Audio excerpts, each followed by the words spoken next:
Ano to, Arnel? 4 na taon mong hinintay ako para dito? Nanginginig ang kamay ni Liza Mercado habang hawak ang itim na folder na iniabot sa kanya ni Doña Estrella Villanueva sa harap mismo ng terminal sa Lucena. Nasa loob nito ang isang kasunduan sa pagpapaupa ng lupa na pinaghirapan niyang ipundar, isang ultrasound photo na may nakasulat na pangalan ng ibang babae, at isang liham na nakasulat sa sulat kamay ng lalaking dapat sana'y pakakasalan niya sa loob ng 3 araw. Hindi ko na kailangang ipaliwanag pa, Liza. Malamig na wika ni Doña Estrella. Nakataas ang baba habang sinusukat siya ng mga matang walang kahit katiting na awa. Nakita mo na mismo. Ang anak ko ay nagpatuloy na sa kanyang buhay. At ikaw? Huminto siya. Bahagyang ngumiti. Ay dapat ding gumawa ng pareho. Parang may humigpit sa dibdib ni Liza. Hindi siya umiyak. Hindi siya sumigaw. Tinitigan niya lang ang folder, ang mga dokumentong parang kutsilyong bumaon sa bawat pangarap na itinayo niya sa loob ng 4 na taon. Mga video call tuwing gabi, mga voice message ng miss na kita. At ang iisang pangako na magtatayo sila ng libreng pediatric home care service para sa mga batang may chronic illness sa kanilang bayan. Bakit po naramdaman niyang pumutok ang boses niya? Hindi man lang siya nagpaalam sa akin? Bumuntong hininga si Doña Estrella, parang naiinip sa tanong na paulit-ulit na niyang narinig. Arnel is a practical man, Liza. Hindi mo naman inaasahan na hihintayin ka niya habang ikaw ay nasa Dubai, di ba? Ang lalaki ay may pangangailangan. Hindi naman natin masisisi si Celeste. Siya ay may lahi, may pinag-aralan, at higit sa lahat, nandito siya. Naramdaman ni Liza ang pait na kumalat sa kanyang dila. At ako po, 4 na taon akong nagpadala ng pera, at ginamit namin yon para sa klinik na iyong pinangarap. Putol ni Doña Estrella, ang boses ay matamis ngunit may lason. Ang lupa ay kay Arnel. Ang permit ay sa pangalan niya. Ang pera mo ay naging bahagi na ng mga pader na iyon. Mga pader na ngayon ay pagmamay-ari ng iba. Hindi makapaniwalang umiling si Liza. Bakit niyo po ginagawa to sa akin? Akala kong po ba ay magiging pamilya tayo? Sa unang pagkakataon, may kumislap na kakaiba sa mga mata ni Doña Estrella. Isang bagay na hindi mabasa ni Liza. Isang lihim na mas malalim kaysa sa pagtataksil ng anak nito. Pamilya? Mahinang natawa ang matanda, parang may narinig na biro.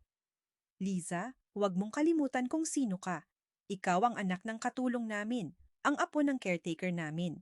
Ang tanging dahilan kung bakit ka namin pinayagan na makalapit sa anak ko ay dahil huminto ito. Parang may sinasabing hindi dapat sabihin.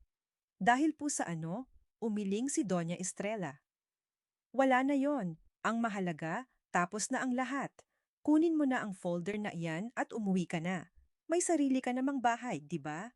Yung ipinagawa mo gamit ang sarili mong pera. Tumalikod na ang matanda at naiwan si Liza na nakatayo sa gitna ng terminal. Hawak ang folder na parang bomba sa kanyang mga kamay. Naririnig niya ang mga tao sa paligid, mga pasaherong nagmamadali, mga nagbebenta ng pagkain, mga tanod na sumisigaw, ngunit parang malabo ang lahat, parang nasa ilalim siya ng tubig. Liza, anak, narinig niyang bulong ng kanyang ina at biglang bumalik ang alaala ng huling pagkikita nila bago ito namatay. Kapag may nangyaring masama, huwag mong kakalimutan ang kahon sa ilalim ng aparador. Yan ang tanging kayamanan na maiiwan ko sa'yo. Hindi niya naintindihan yun noon. Akala niya ay tungkol sa mga alahas na hindi naman nila kayang bilhin, o mga lumang litrato, o mga sulat ng kanyang ama na hindi niya nakilala. Ngunit ngayon, sa gitna ng sakit na dumudurog sa kanyang dibdib, parang may kumalabit sa isip niya. Bakit sinabi ng kanyang ina yon?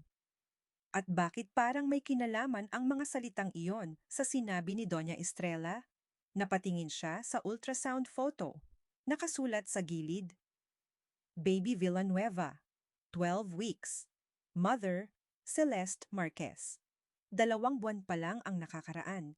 Huling nag-usap sila ni Arnel. Miss na kita, Lisa. Bilangin mo na lang ang mga araw hanggang sa pagdating mo. At naniwala siya. Pinaniwala niya ang sarili na ang 4 na taong paghihintay ay magiging sulit.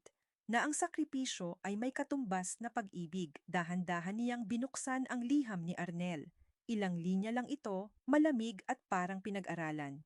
Lisa, pasensya na. Hindi ko alam kung paano sasabihin ito sa'yo, kaya ito na lang. Natagpuan ko si Celeste. Iniibig ko siya. Sana ay maintindihan mo. Huwag mo na akong hanapin. Ang klinik ay hindi ko maibibigay sa'yo dahil kailangan ito ng pamilya ko. Patawarin mo ako. Napapikit si Liza. Hindi siya umiyak. Hindi niya alam kung bakit. Siguro dahil sa sobrang sakit, wala nang natirang luha. Siguro dahil sa 4 na taon ng pagtatrabaho sa Dubai, natutunan niyang itago ang pagod at sakit sa likod ng ngiti para sa mga pasyenteng bata na nangangailangan ng lakas. Tumingin siya sa salamin ng terminal. Nakita niya ang sarili. Pagod, payat, may mga eye bags na hindi maalis-alis, ngunit may matigas na bagay sa kanyang mga mata. Hindi siya ang babaeng umalis, 4 na taon na ang nakakaraan, puno ng pag-asa at pangarap. Ngunit hindi rin siya ang babaeng gusto nilang maging. Isang babaeng madaling itapon, madaling kalimutan. Hindi. Bulong niya sa sarili, mahina ngunit matatag. Hindi ako magpapatalo. Isinara niya ang folder. Inilagay ito sa kanyang bag at humakbang papalayo sa terminal. Hindi siya sumakay ng tricycle pa uwi. Naglakad siya, dala ang bagahe at ang sakit, habang ang isip ay tumatakbo sa mga posibilidad. Ang kahon sa ilalim ng aparador, ang mga salita ng kanyang ina, ang kakaibang tingin ni Doña Estrella na parang may itinatago. Ano ang itinatago nila sa akin?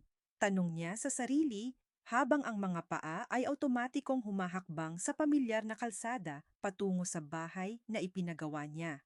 Ang bahay na pinag-ipunan niya ng 4 na taon. Ang bahay na kanyang tanging kanlungan ngayong wala na siyang pakakasalan. Ngunit sa kanyang isipan, isang bagong pangarap ang nagsisimulang mabuo. Hindi ang klinik na gusto ni Arnel, hindi ang buhay na pinlano ni Doña Estrella. Isang bagay na sa kanya, isang bagay na hindi nila maaaring nakawin. At sa unang hakbang na iyon, palayo sa terminal, nagsimula ang paglalakbay ni Liza Mercado, hindi bilang biktima ng pagtataksil, kundi bilang isang babaeng maghahanap ng kanyang sariling katotohanan. Umupo si Liza sa harap ng salamin sa maliit na kwarto ng boarding house na tinutuluyan niya sa Lokban. 2 linggo na ang nakalipas mula nang iwan niya ang kasal, ang folder at ang babaeng nagsabing siya ang may-ari ng katotohanan. 2 linggo rin simula nang magdesisyon siyang hindi na bumalik sa Dubai, hindi na humingi ng paliwanag kay Arnel, at higit sa lahat, hindi na maghintay ng kahit anong paumanhin mula sa pamilyang Villanueva. Sa mesa sa harapan niya, nakalatag ang mga papel, resibo, kontrata, at isang lumang larawan ng kanyang ina na hawak-hawak niya tuwing nalulungkot siya. Dahan-dahan niyang binuksan ang brown envelope na nakuha niya mula sa kahon sa ilalim ng aparador ng bahay ng kanyang ina. Ang bahay na iyon, ang maliit na kubo sa may paanan ng bundok, ay bahagi na ngayon ng alaala. Ipinagbili niya ito noong nakaraang linggo upang magkaroon ng puhunan. Ma, alam kong hindi mo ito gusto. Bulong niya habang hinahaplos ang sulat kamay ng kanyang ina sa pabalat ng notebook. Pero kailangan kong magsimula, at magsisimula ako dito, sa bayang ito, sa mga batang kailangan ng tulong.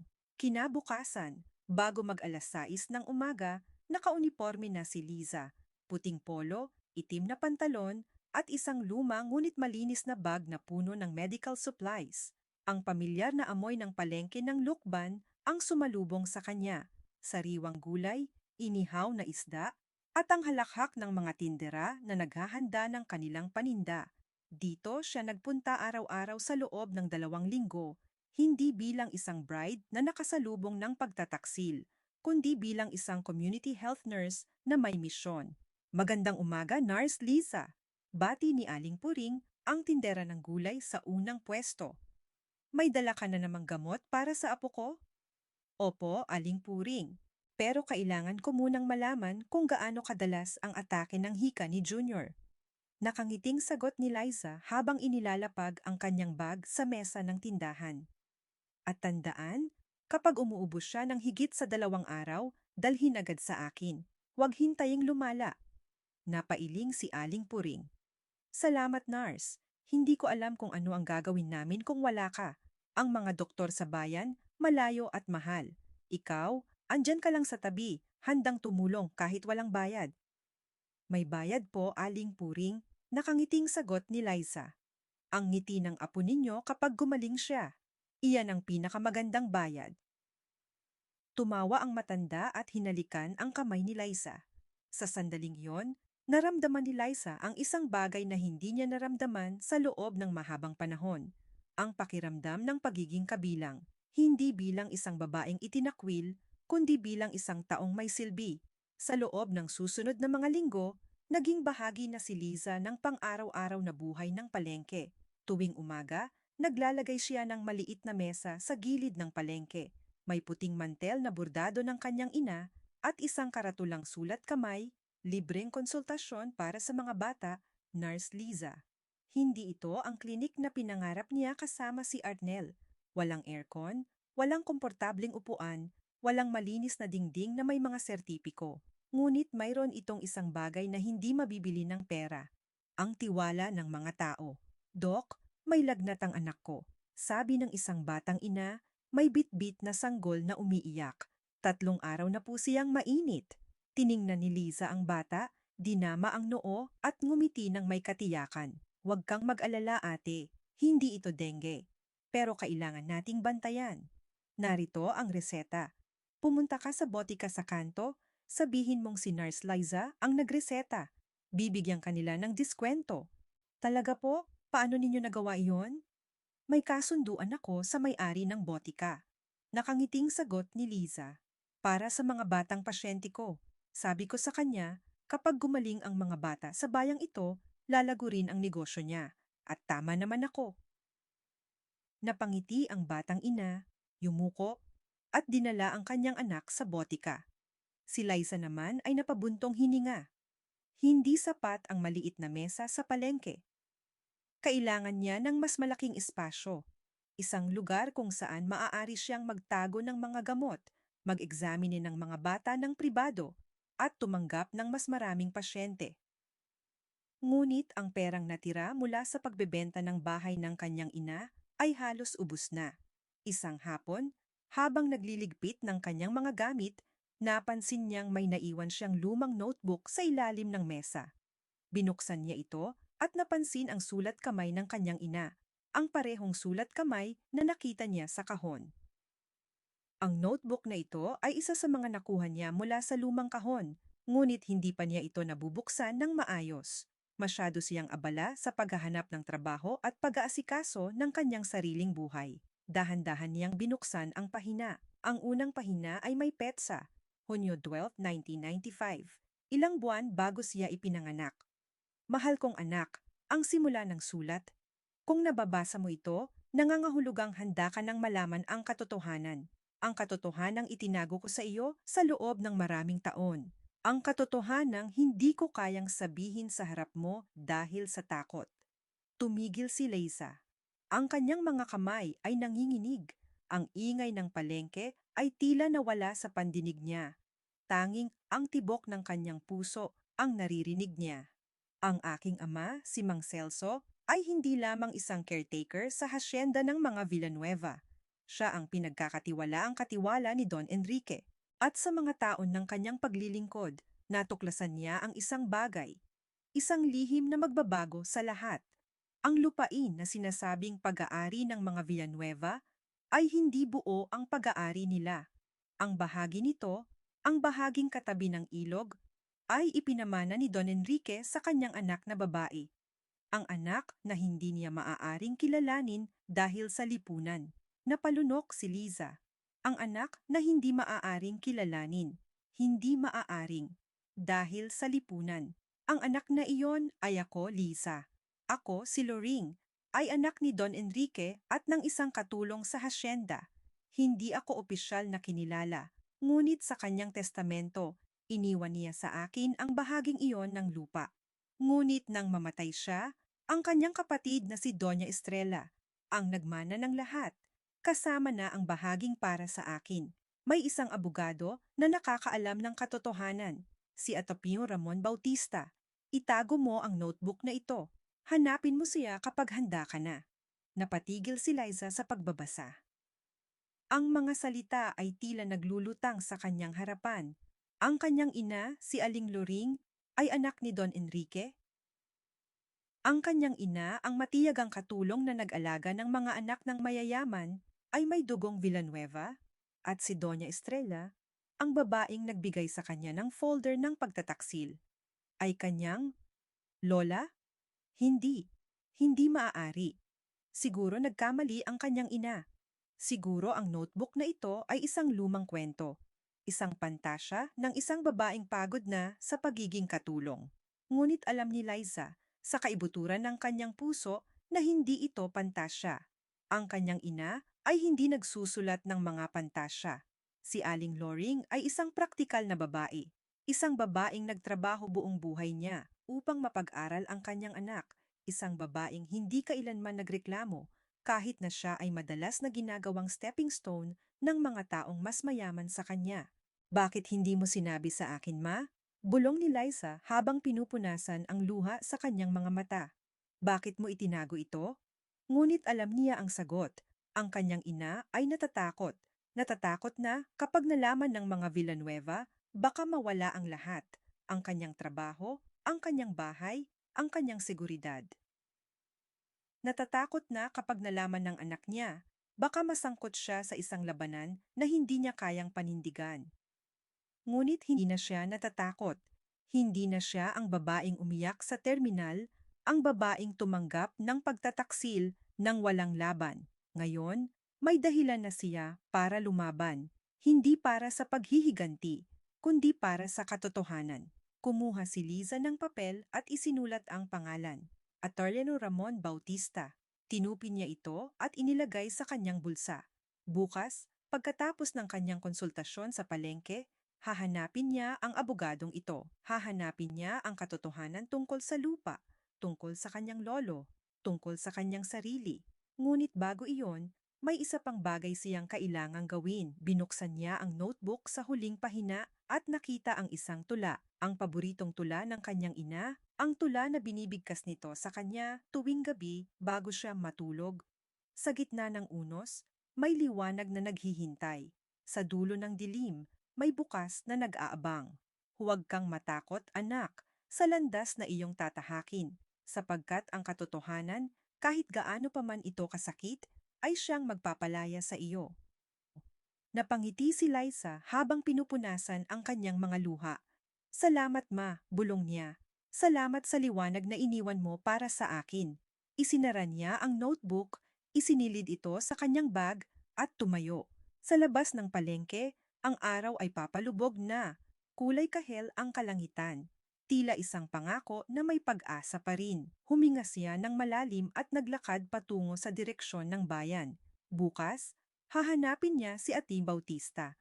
Bukas, sisimulan niya ang paglalakbay tungo sa kanyang tunay na pagkatao. Ngunit sa gabing ito, hahayaan niya ang sarili na madama ang sakit, ang saya, ang takot, at ang pag-asa. Lahat ng mga emosyong ito ay bahagi ng kanyang kwento, bahagi ng kanyang pagbangon. At sa unang pagkakataon sa loob ng 2 linggo, natulog si Liza nang may ngiti sa kanyang mga labi. Hindi dahil sa natapos na ang laban, kundi dahil alam niyang nagsisimula pa lamang ito. Umaga noon sa lukban. Ang araw ay sumisikat ng maliwanag sa pagitan ng mga dahon ng akasya at ang simoy ng hangin ay may dalang halimuyak ng palay at bulaklak. Ngunit hindi napansin ni Liza ang ganda ng umaga. Nakatayo siya sa harap ng isang lumang gusali sa may kanto ng Rizal Street. Isang 2 palapag na istruktura na may kupas ng karatula. Bautista Law Office. Kinabahan siya. Hindi niya alam kung bakit, pero parang may mabigat na nakapatong sa kanyang dibdib. Hindi naman ito ang unang pagkakataon na haharap siya sa isang abogado. Pero ito ang unang pagkakataon na hahanapin niya ang katotohanan tungkol sa kanyang pinagmulan. Huminga siya ng malalim at itinulak ang pinto. Ang loob ng opisina ay simple. Isang reception area na may 2 upuang kahoy, isang lumang mesa, at mga estante na puno ng makakapal na libro. Isang babaeng nasa edad 40 na may salamin sa dulo ng ilong ang sumalubong sa kanya. Magandang umaga po. May appointment po ba kayo? Tanong ng receptionist. Wala po, pero hinahanap ko po si Ating Bautista. Ako po si Liza Mercado, anak po ni Aling Loring.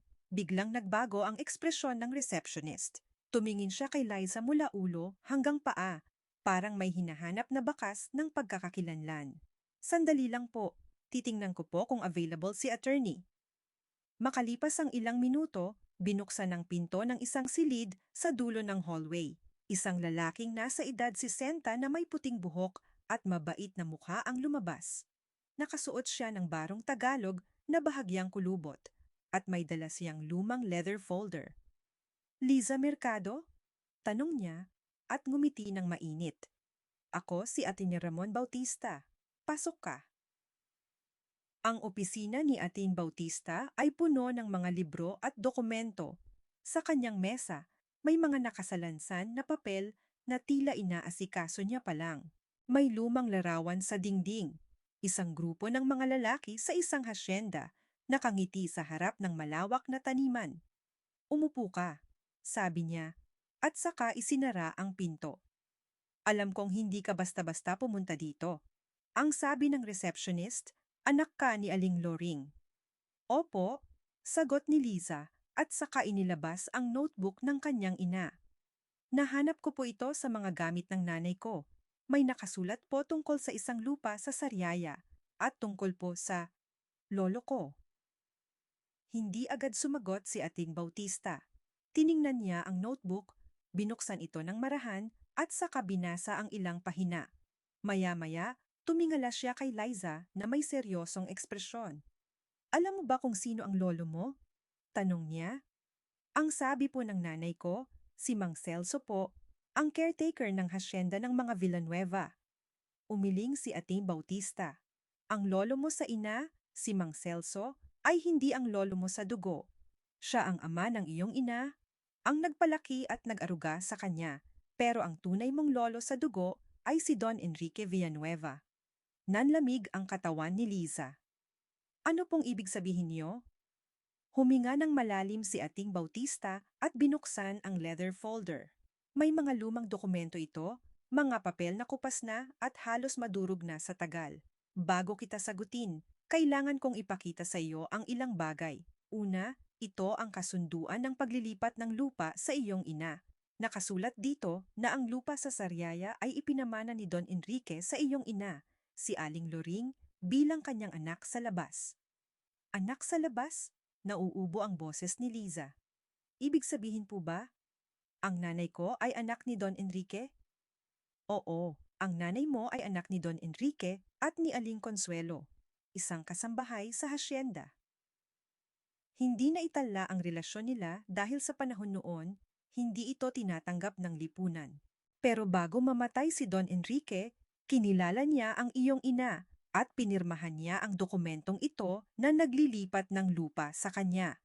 Tiningnan ni Liza ang dokumento. Ang sulat kamay ay malinaw at sa ibaba ay may pirma. Ang pirma ni Don Enrique Villanueva, pero may napansin siyang kakaiba. May kondisyon po pala, sabi niya, binabasa ang mga nakasulat. Kung hindi maibabalik ang lupa sa loob ng 10 taon, ililipat ito sa isang trust fund para sa mga apo ni Don Enrique. Tama, sang-ayon ni Ating Bautista. Pero narito ang problema. May isa pang dokumento, isang kasunduan na pumipirma sa iyong ina na ibabalik ang lupa sa mga Villanueva. Ang sabi sa dokumentong ito, pumayag ang iyong ina na isuko ang lupa bilang kapalit ng isang halaga ng pera. Pero hindi po pumirma ang nanay ko. Sabi ni Liza, napansin ang pirma sa ibaba. Ito po ba ang pirma niya?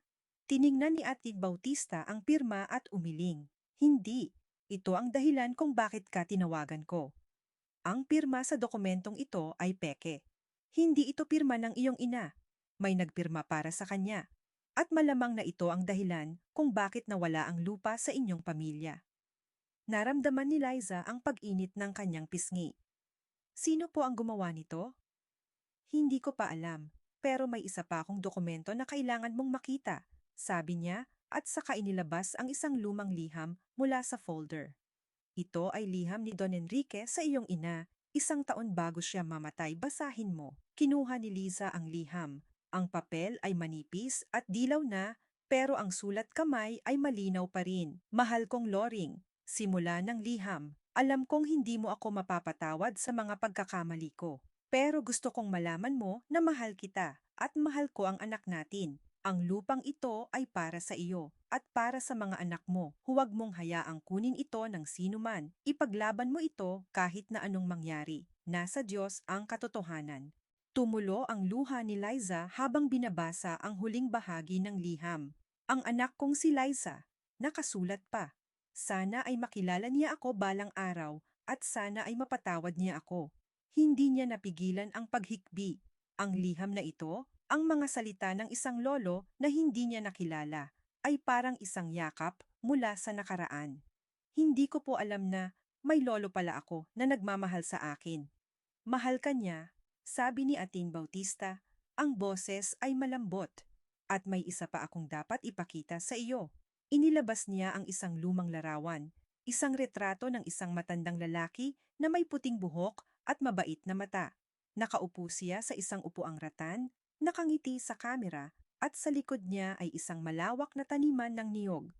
Si Don Enrique, sabi ni Ate Bautista, ang lolo mo, at ito ang hasyenda sa Sariaya, ang lupang dapat ay sa iyo. Tiningnan ni Liza ang larawan. May kakaiba sa kanyang nararamdaman, isang halo ng sakit, galit at pagkalito. Bakit po hindi ko alam ito? Bakit po itinago ng nanay ko? Ang nanay mo ay natakot, sagot ni Ating Bautista. Noong panahon na iyon, ang mga Villanueva ay napakalakas. Si Doña Estrella, ang asawa ni Don Enrique, ay hindi tumanggap sa relasyon ng iyong lolo at ng iyong lola. Noong mamatay si Don Enrique, kinuha ni Doña Estrella ang lahat. At noong pumirma ang nanay mo sa kasunduan o sa tingin niya ay pumirma siya, nawala ang lahat. Pero peke po ang pirma. Sabi ni Liza, ang boses ay nanginginig. Ibig sabihin po ba? May laban ako? May laban ka, sabi ni Ating Bautista. Pero kailangan kong maging tapat sa iyo. Hindi ito magiging madali. Si Doña Estrella ay may mga abogado, may pera, at may kapangyarihan. At kung malalaman niya na may naghahabol sa lupa, gagawin niya ang lahat para protektahan ang kanyang posisyon. Hindi po ako natatakot, sabi ni Liza. Ang boses ay matatag. Hindi po ako natatakot sa kanya. Tiningnan siya ni Ating Bautista ng matagal, parang sinusukat ang kanyang determinasyon. Naniniwala ako sa iyo, pero kailangan mong malaman, hindi lang ito tungkol sa lupa. Kapag nalaman ng mga Villanueva na ikaw ay apo ni Don Enrique, magiging target ka. Hindi ka na magiging nurse Liza na nagtatrabaho sa palengke. Magiging kaaway ka ng isa sa pinakamakapangyarihang pamilya sa Quezon. Natahimik si Liza. Tiningnan niya ang larawan ng kanyang lolo, ang liham na hawak-hawak niya, at ang notebook ng kanyang ina na nasa mesa. Naisip niya ang lahat ng pinagdaanan ng kanyang ina. Ang pagtatrabaho bilang kasambahay, ang pag-aaruga sa kanya ng mag-isa, ang pagsasakripisyo para sa kanyang kinabukasan. Alam ko po, sabi niya sa wakas, pero hindi ko po kayang baliwalain ito. Ang lupa na ito, ang lupa ng lolo ko, ay hindi para sa akin. Ito ay para sa nanay ko at para sa lahat ng mga batang gusto kong tulungan. Kung hindi ko ito ipaglalaban, sino po ang gagawa? Ngumiti si Aten Bautista at may kislap sa kanyang mga mata. Ganyan din ang nanay mo noong una ko siyang makilala. Matapang, determinado at hindi natatakot sa anuman. Huminga siya ng malalim. Sige, tutulungan kita. Pero kailangan kong gumawa ng ilang hakbang. Una, kailangan nating kumuha ng kopya ng mga dokumentong ito. At pangalawa, kailangan nating maghanda para sa laban. Ano po ang unang hakbang? Tanong ni Liza. Kailangan nating patunayan na peke ang pirma ng iyong ina sa kasunduan. May kakilala akong document examiner sa Maynila, si Dr. Mendoza. Kung makukumpirma niya na hindi pirma ng iyong ina ang nasa dokumento, magkakaroon tayo ng matibay na ebidensya. Gaano po katagal ito? Marahil ilang linggo. Pero sa panahong iyon, kailangan mong maging maingat. Huwag mong sasabihin kanino man ang tungkol dito, lalo na sa mga Villanueva. Tumango si Liza. Naiintindihan ko po. Inilabas ni Ate ko, Bautista ang isang makinang photocopy at gumawa ng mga kopya ng mga dokumento. Ito ang mga kopya mo. Itago mo ng mabuti. At ito ang aking numero. Tawagan mo ako kung may anumang mangyari. Kinuha ni Liza ang mga papel at inilagay sa kanyang bag. Tiningnan niya muli ang larawan ng kanyang lolo, ang matangkad na lalaki na nakangiti sa taniman ng niyog. Lolo, bulong niya, hindi kita nakilala, pero nararamdaman kita at ipaglalaban ko ang iyong pangarap. Paglabas niya ng opisina, sinalubong siya ng sikat ng araw. Ang bayan ng Lukban ay tahimik pa rin, pero sa kanyang dibdib ay may bagong apoy na nagliliyab. Hindi na siya ang Liza na nagtatago sa sakit ng pagtataksil. Hindi na siya ang Liza na nagtatanong kung bakit siya iniwan ng lahat. Siya na ngayon si Liza Mercado, ang apo ni Don Enrique Villanueva, ang anak ni Aling Loring at ang babaeng may misyon. Tiningnan niya ang kanyang bag, kung saan nakatago ang mga kopya ng dokumento. Naramdaman niya ang bigat ng mga ito, hindi lang sa timbang, kundi sa kahulugan. Ang mga papel na ito ay naglalaman ng kanyang kasaysayan, ang kanyang pagkakakilanlan, at ang kanyang hinaharap.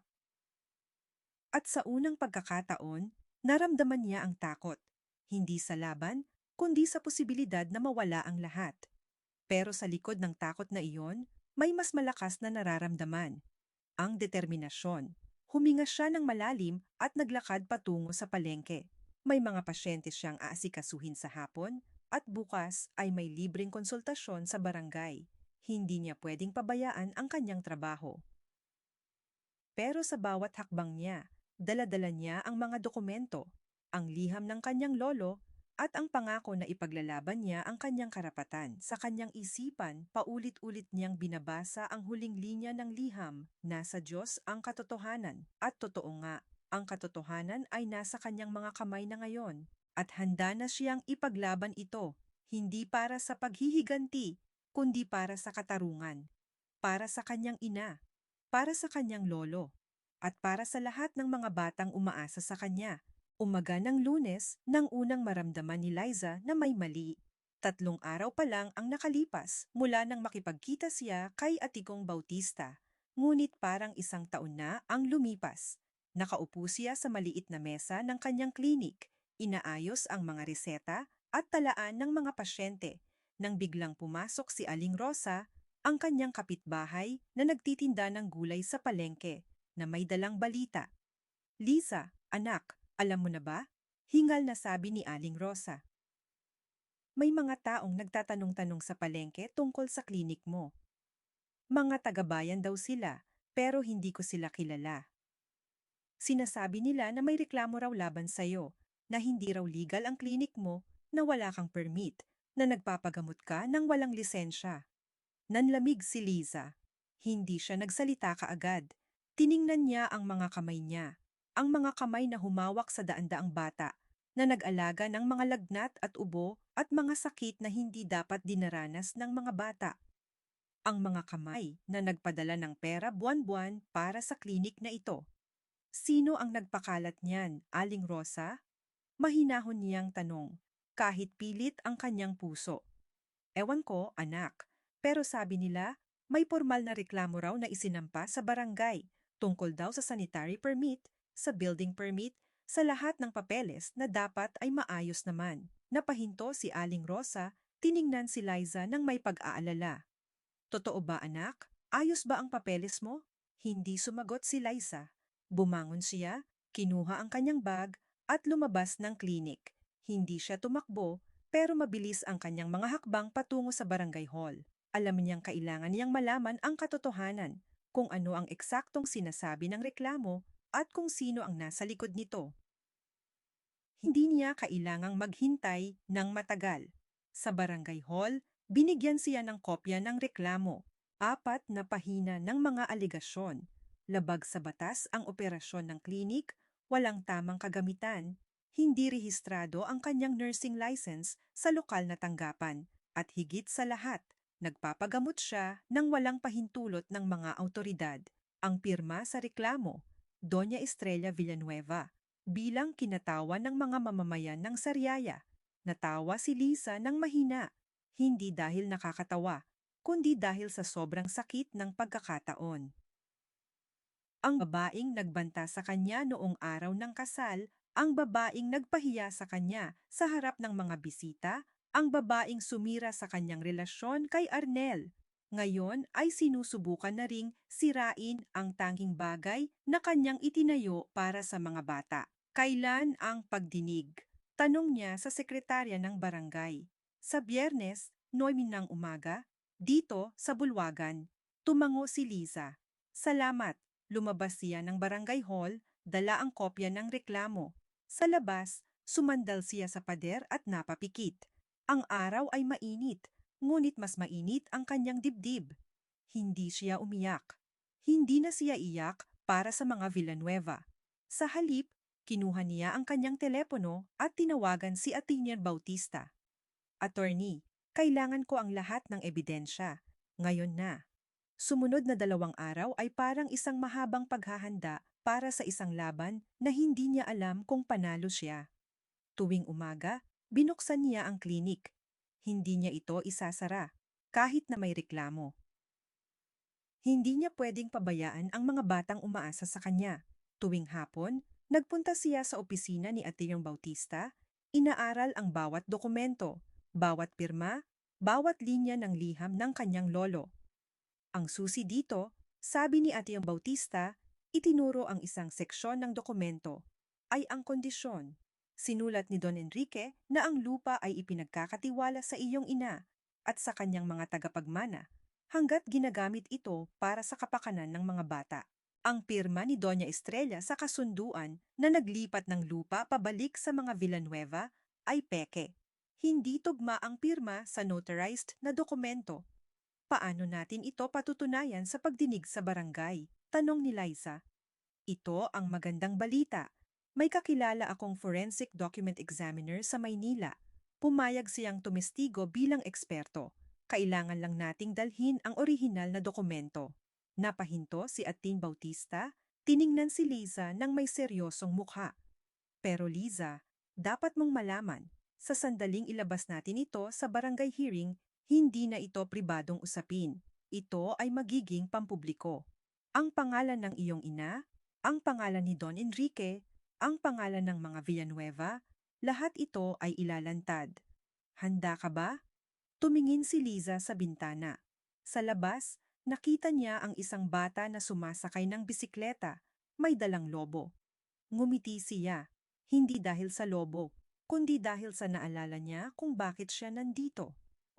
Hindi para sa lupa, hindi para sa pera, para sa mga bata, para sa mga batang may lagnat na walang makapagpagamot, para sa mga batang may hika na walang gamot, para sa mga batang tulad niya noong bata pa, ang batang apo ng isang katulong, na natutong manahimik, natutong magtiis, natutong maging invisible.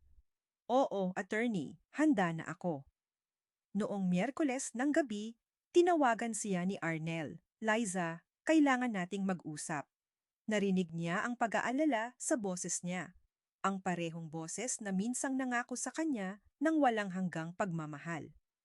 Ang parehong boses na nananahimik noong sinisira siya ng kanyang ina sa harap ng mga bisita. Ano ang tungkol, Arnel? Ang reklamo. Nabalitaan ko ito. Hindi ko alam na gagawin niya ito. Nang ganito kalala. Bakit ka tumatawag, Arnel? Para pigilan ako? Para sabihin sa akin na huwag nang lumaban? Hindi niya itinago ang pait sa kanyang boses. Hindi iyon ang dahilan. Napahinto siya.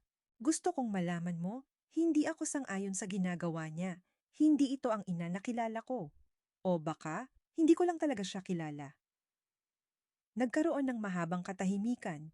Narinig ni Lisa ang sarili niyang paghinga, ang tibok ng kanyang puso. May bahagi sa kanya na gustong maniwala kay Arnel. May bahagi sa kanya na gustong sabihin, sige, tulungan mo ako. Pero may bahagi rin sa kanya, ang bahaging natutong mag-ingat, ang bahaging natutong protektahan ang sarili, na nagsasabing maghintay. Arnel, kailangan kong maghanda para sa Biyernes. Hindi ko kayang isipin ang iba pa ngayon. Liza, pakiusap. Magkita na lang tayo sa pagdinig. Kung gusto mo, kung kaya mo, ibinaba niya ang telepono. Hindi niya ito pinatay, hindi niya kailangan. Ngunit sa kanyang dibdib, may sakit na hindi niya maipaliwanag. Hindi galit, hindi lungkot, isang sakit na parang paalala na ang pagmamahal ay hindi laging sapat para iligtas ang isang tao mula sa kanyang sariling pamilya. Noong Huwebes, 1 oras bago mag-12, may kumatok sa pinto ng klinik. Binuksan ni Liza at nakita si Aling Rosa kasama ang 3 iba pang kababaihan, sina Aling Baby na may apo na may hika, si Aling Nena na ang anak ay ginamot ni Liza noong nagkaroon ng dengue, at si Mang Berto, ang tricycle driver na madalas maghatid ng mga pasyente sa klinik. Liza, anak, sabi ni Aling Rosa, may dalang isang basket ng prutas. Alam namin ang nangyayari. Alam naming may reklamo laban sa klinik mo, pero gusto naming malaman mo, nandito kami para sayo. Hindi namin alam ang tungkol sa mga papeles at permit, dagdag ni Aling Baby. Pero alam namin na inalagaan mo ang apo ko noong hindi siya makahinga. Alam namin na hindi ka naniningil sa mga walang pambayad. Alam namin na ginagawa mo ang trabaho ng isang doktor at nurse at ina lahat sa isa. Kung kailangan mo ng testigo, sabi ni Mang Berto, andito ako. Sasabihin ko sa kanila kung paano mo inalagaan ang mga bata sa barangay na ito. Sasabihin ko sa kanila na hindi ka manloloko. Naramdaman ni Liza ang pag-init ng kanyang mga mata. Hindi siya umiyak. Hindi pa. Ngunit ang mga salita ng mga taong ito, ang mga taong kapitbahay lamang niya, ang mga taong walang utang na loob sa kanya, ay parang gamot sa sugat na hindi niya alam na mayroon siya. Salamat, sabi niya, ang boses ay paos. Salamat sa inyong lahat. Wala iyon anak, sabi ni Aling Rosa, niyakap siya ng mahigpit.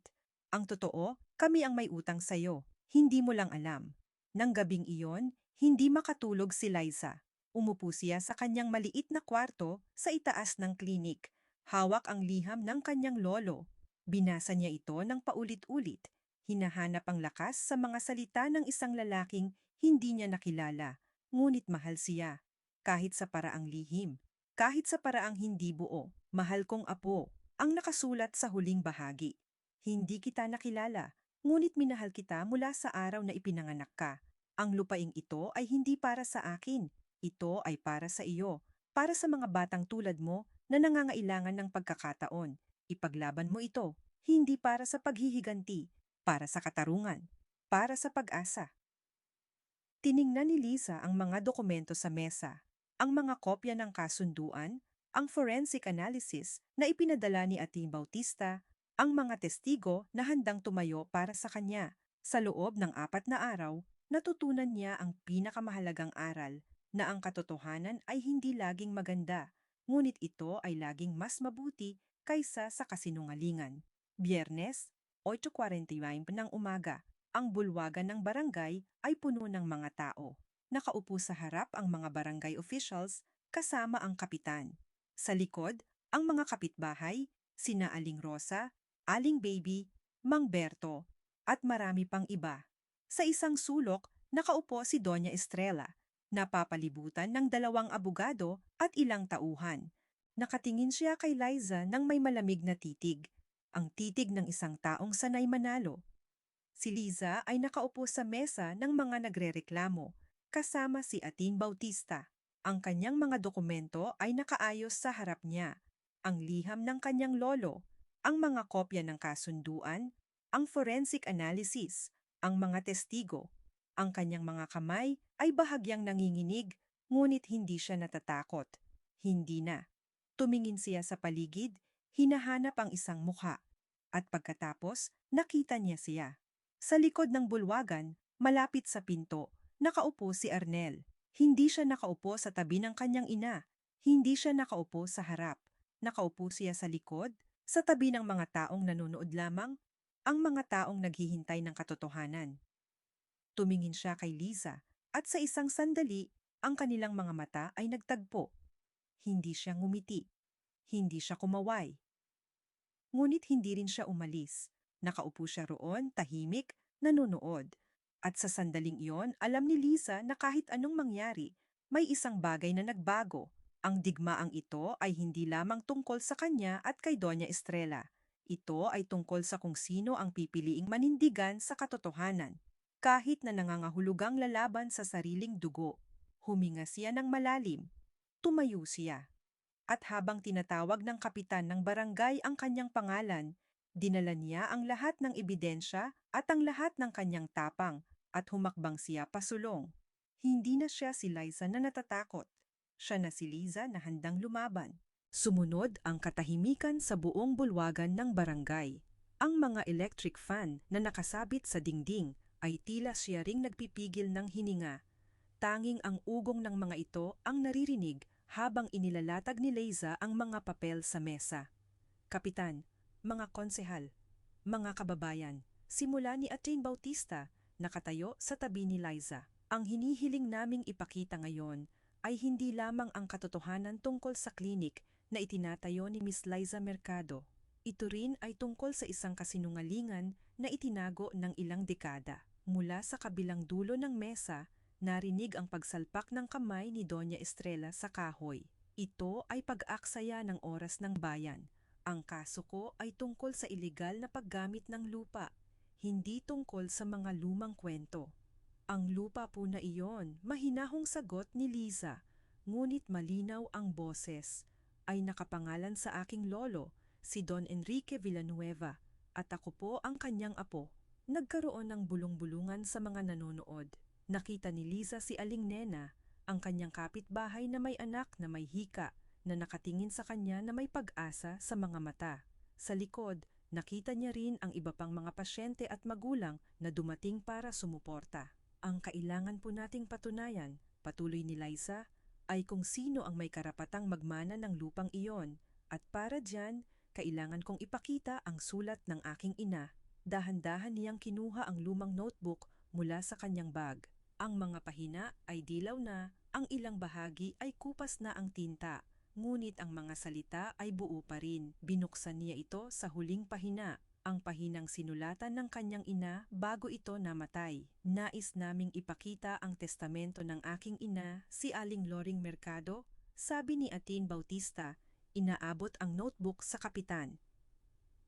Ngunit bago iyon, nais naming ipakita ang isang dokumento na mas mahalaga, ang kasunduan ng pamilya Villanueva noong 1995. Mula sa isang plastic envelope, inilabas ni Atene Bautista ang isang lumang dokumento.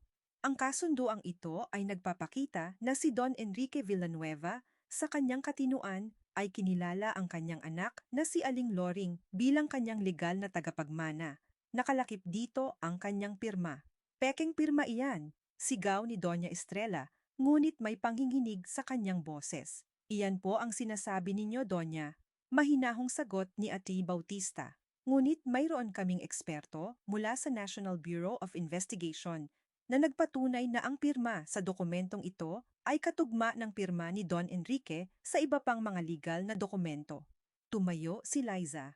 Naramdaman niya ang pagtibok ng kanyang puso, mabilis, malakas, ngunit hindi na siya natatakot. May isa pa po akong ebidensya, ang liham ng aking lolo. Kinuha niya ang isang sobre mula sa kanyang bag. Ang selyo nito ay buo pa. Ang sulat kamay sa harap ay pamilyar. Ang sulat kamay ng kanyang ina na nagsasabing, para kay Liza, ang aking anak na babae. Bago pumamatay ang aking ina, iniwan niya sa akin ang notebook na ito. Sa loob nito ay may liham mula kay Don Enrique Villanueva, ang aking lolo, na isinulat niya bago siya namatay. Sa liham na iyon, kinikilala niya ang aking ina bilang kanyang anak, at ako bilang kanyang apo. Hinihiling niya na pangalagaan ko ang lupang minana niya sa kanyang ama. Binuksan ni Liza ang sobre at inilabas ang papel. Ang sulat kamay ay nanginginig. Senyales ng katandaan. ngunit malinaw ang mga salita. Don Enrique po ang sumulat nito. Sabi niya, inaabot ang papel sa kapitan. At may petsa po ito, 3 buwan bago siya namatay. Hindi po ito maaaring maging peke, sapagkat ang pirma ay katugma ng nasa kasunduan noong 1995. Pekeng lahat iyan. Sigaw ni Doña Estrella, ngunit ngayon ay nanginginig na ang kanyang mga kamay. Ang aking biyenan ay hindi kailanman kikilala sa anak ng isang katulong. Tinawag niya po siyang anak, mahinahong sagot ni Liza, ngunit may sakit sa kanyang mga mata. Hindi po katulong ang aking ina. Siya po ay anak ng Don, at ako po ay apo niya. Hindi totoo iyan. Tumayo si Doña Estrella. Ang kanyang mukha ay pula sa galit. Ang aking asawa ay hindi kailanman, ngunit may ebidensya po tayo, Doña. Putol ni Atin Bautista, itinuro ang notebook. Ang sulat ng kanyang asawa, ang kasunduan, ang testamento, lahat po ay may pirma ng Don. Natahimik ang bulwagan. Nakita ni Liza ang mga mukha ng mga tao. Ang ilan ay nabigla, ang ilan ay naaawa, ang ilan ay tila nagdududa pa rin. Ngunit nakita niya rin si Aling Nena na ngayon ay hawak ang kamay ng kanyang anak at ngumiti sa kanya. May isa pa po akong gusto ipakita, sabi ni Liza, ang boses ay bahagyang nanginginig. Ang mga resibo ng pagpapadala ng pera ng aking ina kay Don Enrique, buwan-buwan, sa loob ng 20 taon, hindi po siya humingi ng kapalit. Hindi po siya nagbanta. Ginawa niya lamang ang kanyang tungkulin bilang anak.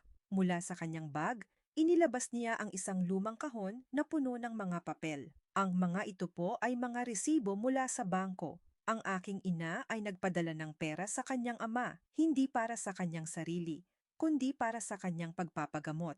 Hindi niya alam na mayaman ang kanyang ama. Hindi niya alam na may karapatan siya sa anumang mana. Ginawa niya lamang ang tama. Naramdaman ni Liza ang pag-agos ng luha sa kanyang mga mata, ngunit hindi siya umiyak. Sa halip, tumingin siya kay Doña Estrella, ang babaeng siyang nag-alis sa kanyang ina ng karapatan, ang babaeng siyang nagtago ng katotohanan sa loob ng 20 taon. Ang aking ina ay namatay na hindi alam ang kanyang tunay na pagkatao, patuloy ni Liza. Ang boses ay matatag. Ngunit hindi ko nais na mamatay siya ng ganito. Kaya't nandito ako ngayon, hindi upang maghiganti, kundi upang ilabas ang katotohanan, upang bigyang karangalan ang aking ina, upang ipakita sa lahat na ang isang katulong ay maaaring maging anak ng isang Don, at ang kanyang anak ay maaaring maging tagapagmana. Natahimik ang lahat. Nakita ni Liza ang mukha ni Doña Estrella. Ang galit sa kanyang mga mata ay unti-unting napalitan ng takot.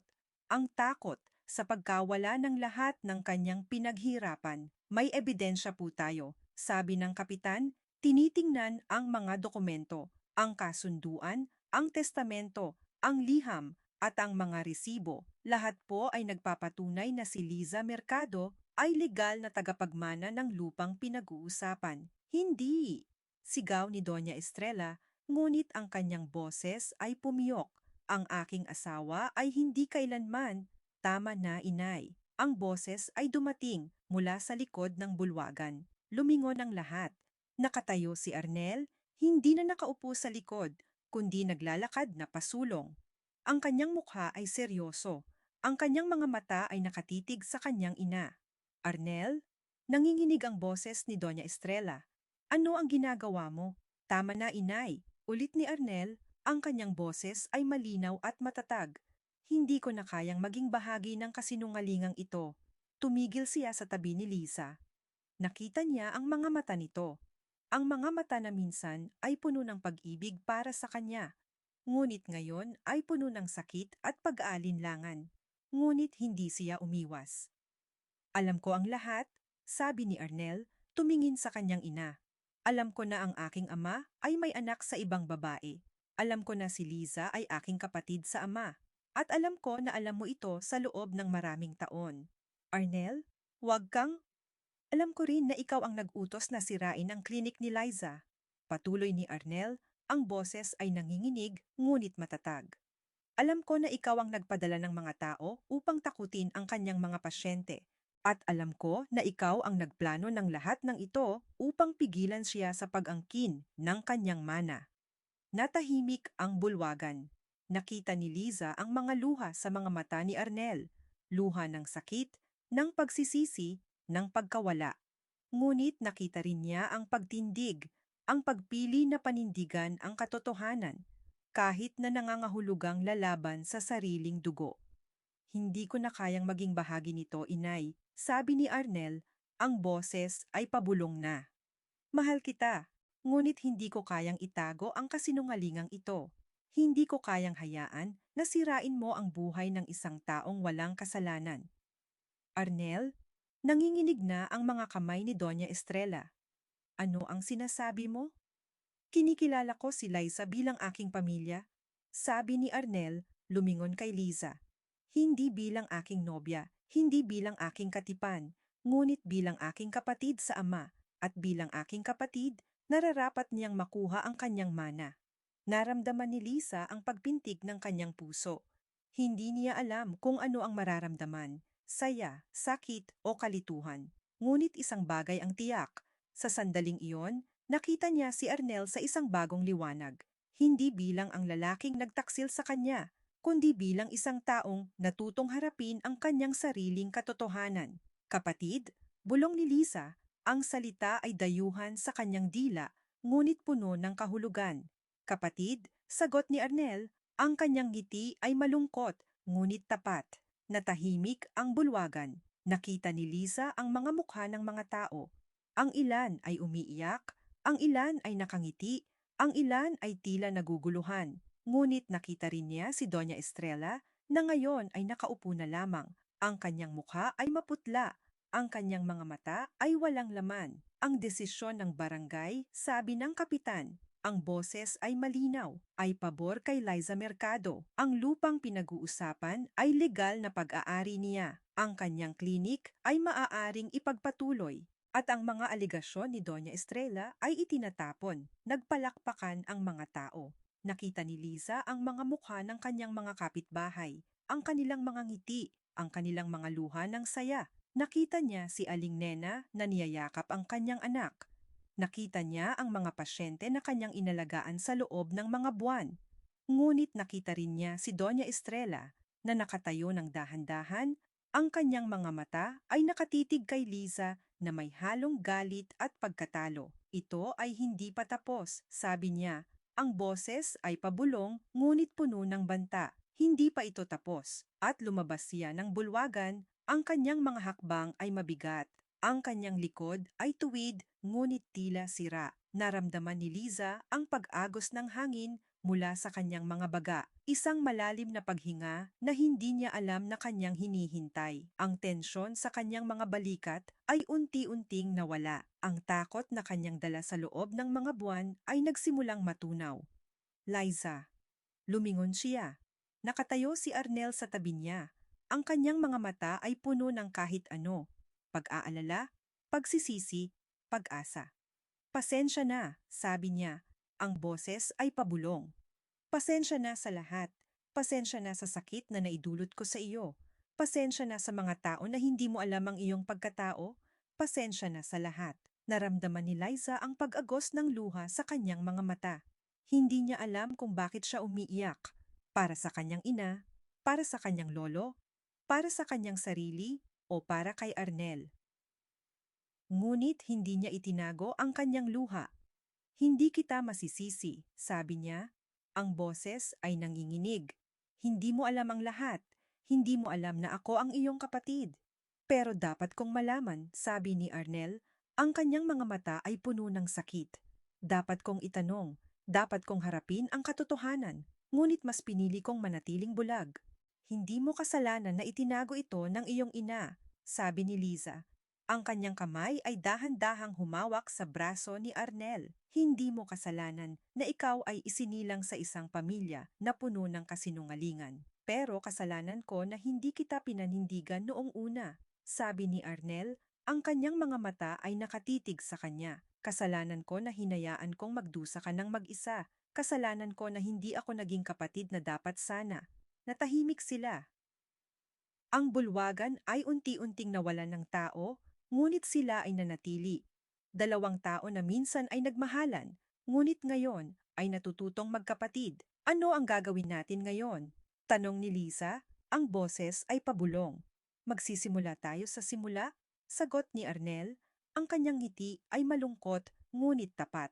Hindi bilang magkasintahan, hindi bilang magkatipan, ngunit bilang magkapatid, bilang magkatuwang sa katotohanan. Naramdaman ni Liza ang pag-init ng kanyang puso. Hindi ito ang pag-ibig na dati niyang naramdaman para kay Arnel, ang pag-ibig na puno ng pangarap at pag-asa. Ito ay ibang klase ng pag-ibig, ang pag-ibig ng pamilya, ang pag-ibig ng pagkakaisa, ang pag-ibig ng dalawang taong natutong pumili ng tama. Kapatid, bulong niya, ang salita ay mas natural na sa kanyang dila. Kapatid, sagot ni Arnel, ang kanyang kamay ay humawak sa kanyang kamay. At sa sandaling iyon, sa gitna ng mga upuang bakante at mga ilaw na unti-unting pinapatay, nagsimula ang isang bagong yugto sa kanilang buhay. Hindi ang yugto na kanilang pinangarap, ang kasal, ang pamilya, ang buhay na magkasama. Ngunit isang yugto na mas mahalaga, ang yugto ng pagtanggap, ng pagpapatawad, at ng pagkakaisa. Halika, sabi ni Arnel, ang kanyang kamay ay nakaunat. Samahan mo ako sa labas. Kailangan nating pag-usapan ang maraming bagay. Ngumiti si Liza, isang ngiti na hindi niya alam na kaya pa niyang gawin. Sige, ngunit hindi masyadong mahaba. May klinik pa akong aasikasuhin. Hindi ko malilimutan na ikaw na ang boss, natatawang sabi ni Arnel. At sabay silang lumabas ng bulwagan, ang kanilang mga hakbang ay sabay. Ang kanilang mga anino ay nagtatagpo sa sahig ng semento. Sa likod nila, ang mga upuan ay bakante, ang mga ilaw ay patay, ngunit ang init ng kanilang pagkakaisa ay nanatili. Sa unang pagkakataon sa loob ng maraming buwan, naramdaman ni Liza ang kapayapaan. Hindi ang kapayapaan ng tagumpay, kundi ang kapayapaan ng pagkakaroon ng kasama sa paglalakbay. Ang kapayapaan ng pag-alam na hindi na siya nag-iisa. At habang naglalakad sila sa madilim na kalye, ang mga ilaw ng mga poste ay nagbibigay ng liwanag sa kanilang daan. Naramdaman ni Liza ang isang bagong pag-asa na sumisibol sa kanyang puso. Hindi ang pag-asa ng isang babaeng naghihintay ng pag-ibig, kundi ang pag-asa ng isang babaeng natutong tumayo sa kanyang sariling mga paa, na may kapatid sa kanyang tabi at may layunin sa kanyang puso. Ang papel sa kanyang mga kamay ay parang mainit pa, hindi dahil sa init ng araw, kundi dahil sa bigat ng nilalaman nito. Hindi makapaniwalang tiningnan ni Liza ang mga dokumentong ipinatong sa kanyang harapan ng clerk ng korte. Ang lupa, ang trust, ang lahat ng ipinaglaban ng kanyang ina at lolo, hindi sa pamamagitan ng sigaw o galit, kundi sa pamamagitan ng mga liham, resibo, at isang pangalang piniling kilalanin. Congratulations, attorney! Nakangiting sabi ni Atty. Ramon Bautista habang inaayos ang kanyang mga papel. Sa wakas, may hustisya. Hindi ko alam kung yung tamang salita, mahinang sagot ni Liza. Pero, oo, sa wakas. Tumingin siya sa paligid ng bulwagang kanina'y puno ng mga tao. Ngayon, halos walang laman na. Ang mga upuang kanina'y inookupahan ng mga residente, ng mga tauhan ng botika, ng mga abogado. Lahat ng iyon ay bakante na. Tanging ang alikabok na sumasayaw sa liwanag ng bintana ang natitira. At sa isang sulok, nakaupo pa rin si Doña Estrella, hindi gumagalaw, parang estatwa. May lumapit na opisyal ng korte at bumulong sa matandang babae. Nakita ni Liza kung paano unti-unting nanigas ang mukha ni Doña Estrella habang nakikinig. Ang mga kamay nitong nakakapit sa tungkod ay pumuti sa pagkakahigpit. Hindi narinig ni Liza ang sinabi ng opisyal, ngunit nakita niya ang pagtango ng matanda. Isang tango ng pagsuko, hindi ng pagtanggap. May mga kaso pang isasampalaban sa kanya, sabi ni Atty. Bautista sa mahinang boses. Forgery, fraud, ang paggamit ng posisyon para sa personal na kapakanan. Maaaring mawala sa kanya ang lahat, hindi lamang ang negosyo. Alam niya ba? Alam, ipinabatid na sa kanya kanina. Tiningnan ni Liza si Doña Estrella. Sa unang pagkakataon, hindi niya nakita ang makapangyarihang matriarka na nag-utos na isara ang kanyang klinik. Hindi niya nakita ang babaeng pumirma sa mga dokumentong nagbura sa kanyang pangalan. Nakita niya ang isang matandang babae, nag-iisa sa isang malaking bulwagan, hawak ang tungkod na parang tanging sandigan. Ang mga balikat na kanina'y tuwid ay bahagyang nakayuko na. Liza, lumapit si Arnel, huminto sa tabi niya. Okay ka lang? Oo. Napabuntong hininga siya. Naisip ko lang, ang dami niyang nawala. Hindi niya iyon inaasahan, di ba? Malungkot na ngumiti si Arnel. Ako rin. Akala ko, akala ko kaya niyang tanggapin ang katotohanan. Pero hindi pala. May sinabi ba siya sa'yo? Wala. Hindi man lang ako tiningnan. Nilingon ni Arnel ang kanyang ina at sa kanyang mga mata ay may lungkot na hindi maipaliwanag. Alam mo, sa buong buhay ko, hindi ko pa siya nakita na ganito. Laging may plano. Laging may sagot. Ngayon, parang nawala lahat. Arnel, hinawakan ni Liza ang braso niya. Hindi mo kasalanan. Alam ko. Pero hindi tumunog na kumbinsido ang boses niya. Pero hindi ko maiwasang isipin. Kung mas maaga ko lang siyang hinarap, kung mas maaga kong sinabi ang katotohanan, baka hindi ganito kalala ang nangyari. Hindi mo kayang baguhin ang desisyon ng ibang tao. Ang kaya mo lang baguhin ay ang iyong sarili. Ngumiti si Liza kahit may hapdi. At iyon ang ginawa mo. Tumango si Arnel, ngunit nanatili ang lungkot sa kanyang mga mata. Tiningnan niya ang kanyang ina na ngayon ay dahan-dahan nang tumatayo. Tinutulungan ng opisyal. Hindi ito lumingon sa kanilang direksyon. Tahimik itong lumakad papalabas ng bulwagan, ang tungkod ay umaalingaw-ngaw sa sahig. Bawat tuntong ay parang tahimik na pagtatapos ng lahat ng kanyang dating pinanghawakan. Liza, tawag ni Ati Bautista, sinira ang katahimikan. May kailangan tayong pag-usapan tungkol sa trust. Ipinamana sa iyo ang pangangasiwa, pero kailangan nating magdesisyon kung paano ito gagamitin. Tumingin si Liza sa mga dokumento. Ang mga numero, ang mga legal na termino, ang mga lagda, lahat ng iyon ay parang isang wikang banyaga sa kanya. Ngunit sa gitna ng mga ito, nakita niya ang pangalan ng kanyang ina. Aling Loring. Nakasulat ito sa isang sulat na nakalakip sa mga dokumento. Isang liham na isinulat ng kanyang ina taon na ang nakalipas, bago pa man siya mamatay. At Taipon, sabi ni Liza, hindi inaalis ang tingin sa liham. Gusto kong malaman kung paano ko magagamit ang trust para sa Pediatric Home Care Center na pinangarap namin ng aking ina. Ganoon ba? Ngumiti ang abogado. Sa totoo lang, iyon na rin ang inaasahan kong sasabihin mo. May mga provision sa trust na nagpapahintulot para sa medical at charitable purposes. Kailangan lang nating ayusin ang mga papeles at mag-submit ng proposal. Gaano katagal? Kung mabilis ang lahat, ilang linggo. Kailangan lang ng board approval at ilang permit. Inayos ni Atriz Bautista ang kanyang salamin. Pero syempre, kailangan mo ring magdesisyon kung sino ang magiging kasama mo sa pagpapatakbo. Hindi biro ang magpatakbo ng isang pasilidad, napaisip si Lisa. Ang Pediatric Home Care Center. Sa loob ng 4 na taon, iyon ang kanyang pinangarap, ang kanyang dahilan para bumalik sa Pilipinas, ang dahilan kung bakit siya nagtiis sa Dubai, ang dahilan kung bakit siya nanatiling nakatutok sa kanyang layunin kahit na gumuho ang kanyang kasal. At ngayon, sa wakas, magiging totoo na ito. Arnel, sabi niya, lumingon sa kapatid. Gusto mo bang maging bahagi nito? Nagulat si Arnel. Ako? Oo, alam kong may sarili kang plano pero napahinto siya, pinag-isipan ang mga salita.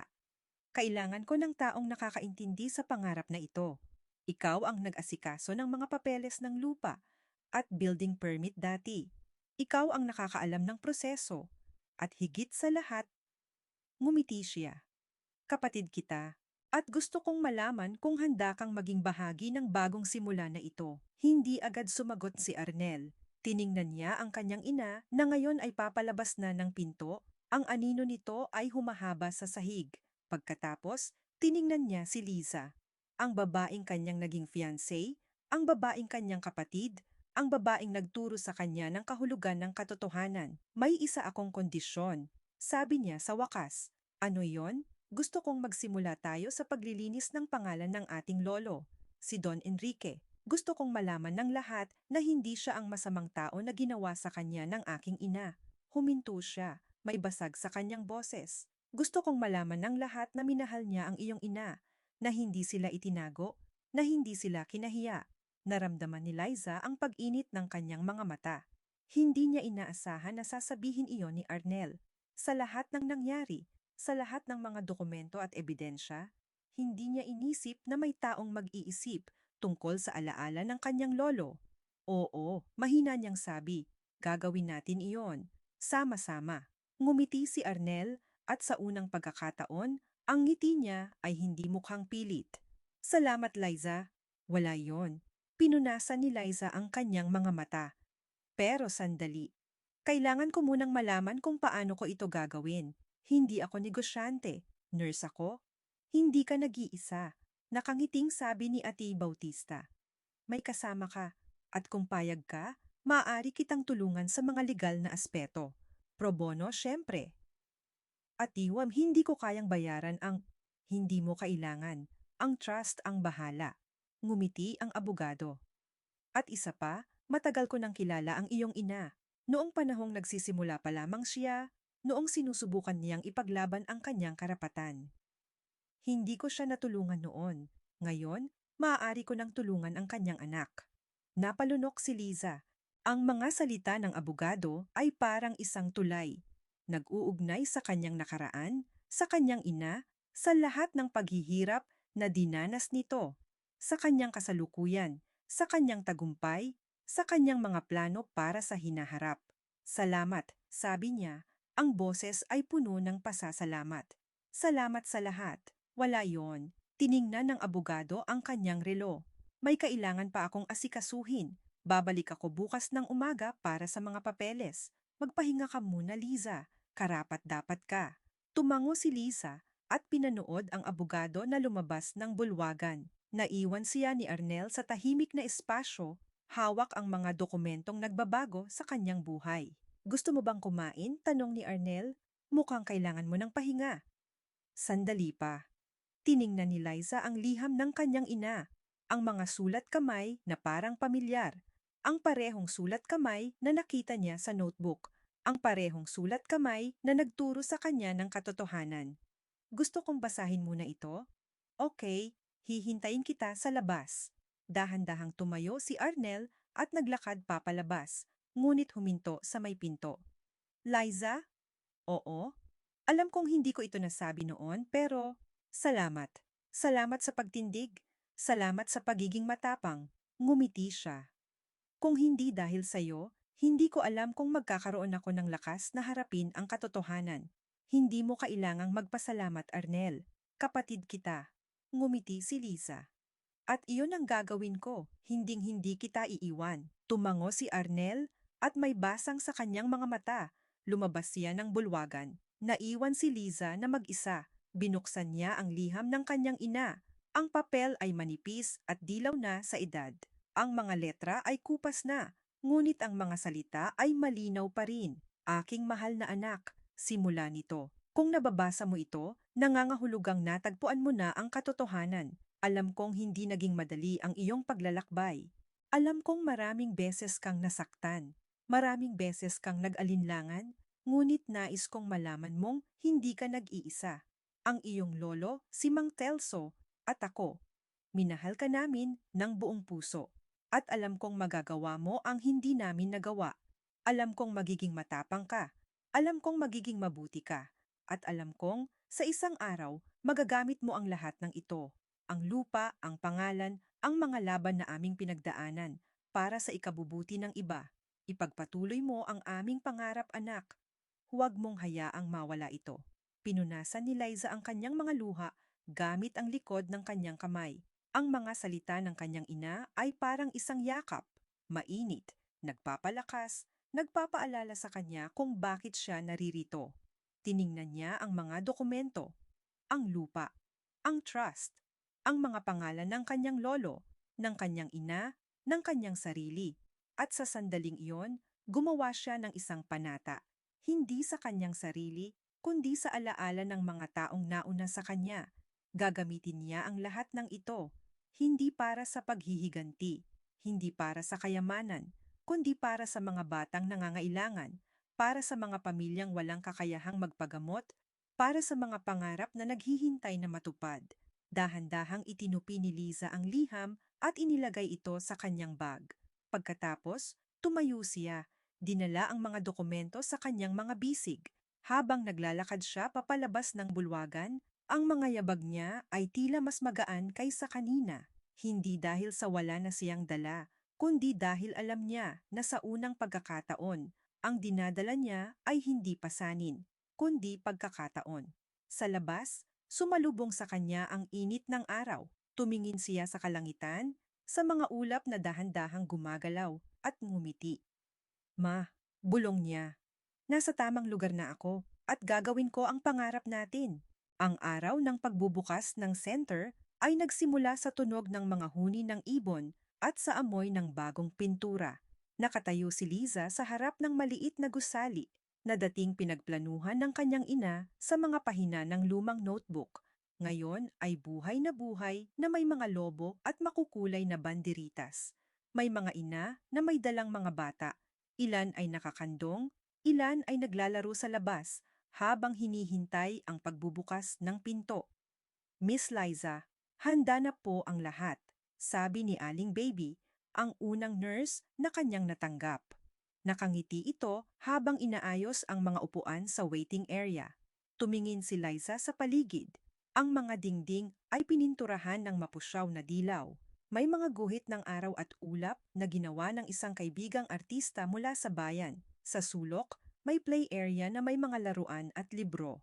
Ang bawat detalye ay pinag-isipan, hindi lamang para sa medikal na pangangailangan, kundi para sa pakiramdam ng kaligtasan at init ng tahanan.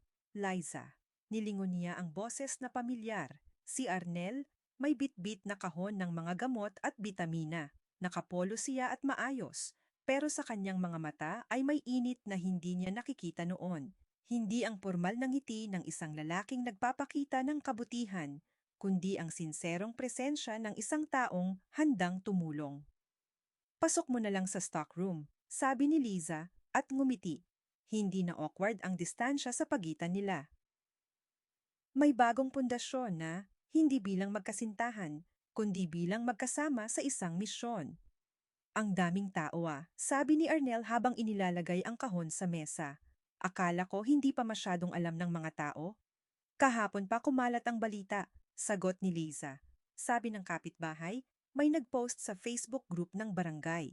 Libreng konsultasyon daw para sa mga batang may hika at iba pang chronic illness. Maganda yon. Tumingin si Arnel sa kanya at sa sandaling iyon, may katahimikan. Liza, gusto kong sabihin, salamat sa pagtanggap sa akin. Hindi ko alam kung paano mo nagawa, pero salamat. Hindi sumagot si Liza agad. Tiningnan niya ang mga bata sa labas. Isang batang lalaki na hinahabol ang lobo habang tumatawa. Kailangan ko ng tulong, Arnel. Hindi ko kaya mag-isa. At alam kong hindi perpekto ang nakaraan natin, pero hindi ibig sabihin noon na wala nang magandang pwedeng mangyari. Bago pa makasagot si Arnel, may boses na sumigaw mula sa pinto. Nandito na po ang mga unang pasyente. Kumilos si Liza. Sa loob ng susunod na mga oras, napuno ang center ng mga bata. May batang babae na may hika, mga kambal na may lagnat, isang sanggol na may ubo na hindi mawala-wala. Bawat konsultasyon ay hindi lamang medikal. May yakap, may kwento, may pagunawa. Narinig ni Liza ang kwento ng isang ina na nagtatrabaho bilang labandera para lang makabili ng gamot ng kanyang anak. May isang lolo na umiiyak habang nagpapasalamat dahil sa unang pagkakataon, may doktor na nakinig sa kanya nang hindi hinuhusgahan. Sa tanghali, nagpahinga si Liza sa maliit na opisina sa likod. Umupo siya sa upuan, hinawakan ang baso ng tubig at pinagmasdan ng kanyang mga kamay. Mga kamay na nag-aalaga ng mga bata sa Dubai, mga kamay na humawak ng mga dokumento sa korte, mga kamay na ngayon ay humahawak ng isang pangarap na natupad. Kumatok si Arnel sa pinto. May 2 bata pa sa labas. Sabi ng nanay, galing pa sila sa kabilang bayan. Papasukin mo na, sagot ni Liza, tumayo. Nang dumaan siya kay Arnel, tumigil siya sandali. Salamat Arnel, sa lahat. Tumango si Arnel at may ngiti sa kanyang mga mata.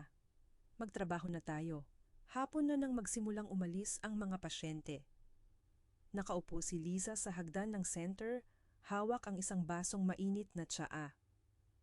Sa kanyang kandungan ay isang lumang larawan, ang kanyang ina, si Aling Loring, na nakangiti habang nakayakap sa isang batang si Liza. Sa likod ng larawan, sulat kamay ng kanyang ina. Para kay Liza, ang aking pangarap. Tumingin si Liza sa larawan pagkatapos sa center na puno ng buhay. Narinig niya ang tawanan ng mga bata mula sa loob, ang boses ni Arnel na nakikipagkwentuhan sa isang ina.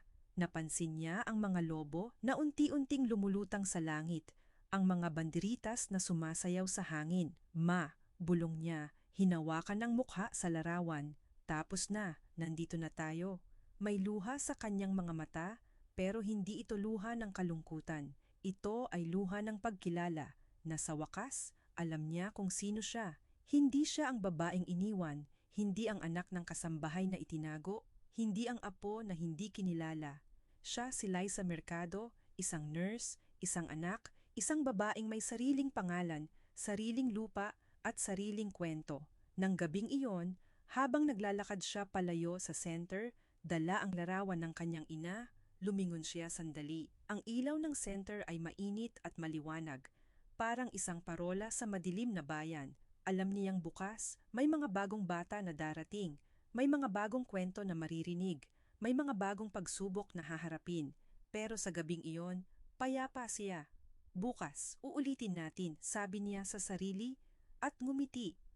At sa mga susunod pang araw, habang may mga batang nangangailangan, nandito ako. Tumingin siya sa kalangitan, sa mga bituin na nagsisimula ng lumitaw. Para sa iyo, ma, at para sa lahat ng batang katulad ko noong bata ako, na nangangailangan ng taong maniniwala sa kanila. At sa sandaling iyon, naramdaman ni Liza ang kumpletong kapayapaan, hindi ang kapayapaang nagmumula sa pagkapanalo, kundi ang kapayapaang nagmumula sa pagtanggap ng sariling kwento. Isang kwento ng pagbangon, ng pagpapatawad, ng pagmamahal na hindi natapos sa pagkamatay ng kanyang ina, kundi nagpatuloy sa bawat batang kanyang nahawakan, sa bawat pusong kanyang nahawakan. Alam kong hindi madaling bitawan ang kwentong kasama natin sa nakalipas na mga araw. Pero gaya ng paglalakad ni Liza paalis sa liwanag ng klinika, may mga kwentong hindi kailangang magtagal para maging makabuluhan. Sapat na ang nangyari. Sapat na ang naging aral. Sa totoong buhay, hindi lahat ng pagtataksil ay may kapalit na paghihiganti. Hindi lahat ng sugat ay naghihilom agad. Pero gaya ng natutunan natin kay Liza, ang tunay na tagumpay ay hindi nasusukat sa kung sino ang natalo, kundi sa kung paano tayo bumangon at nagpatuloy ng hindi nawawala ang ating pagkatao. Maaaring hindi humingi ng tawad si Doña Estrella. Maaaring hindi naging kasal si Liza at Arnel. Ngunit may mga bagay na mas mahalaga pa sa happy ending na inaasahan natin. Ang kapayapaang nagmumula sa pagtanggap, ang kalayaang hatid ng pagpapatawad, at ang pagmamahal na patuloy na lumalago sa bawat batang nahawakan ni Liza. Kaya sa bawat isa sa inyo na nakikinig, tandaan ninyo, hindi kailangang perpekto ang kwento para maging maganda. Hindi kailangang panalo tayo palagi para maging masaya. Minsan, ang pinakamagandang wakas ay ang mga kwentong nagtuturo sa atin na magpatuloy kahit hindi perpekto, kahit may mga tanong na hindi nasasagot. Salamat sa pagsama sa paglalakbay ni Liza Mercado. Hanggang sa muli nating kwento, mag-ingat lagi at huwag kalimutang maging mabuti sa sarili, gaya ng pagiging mabuti ni Liza sa lahat ng batang kanyang inalagaan.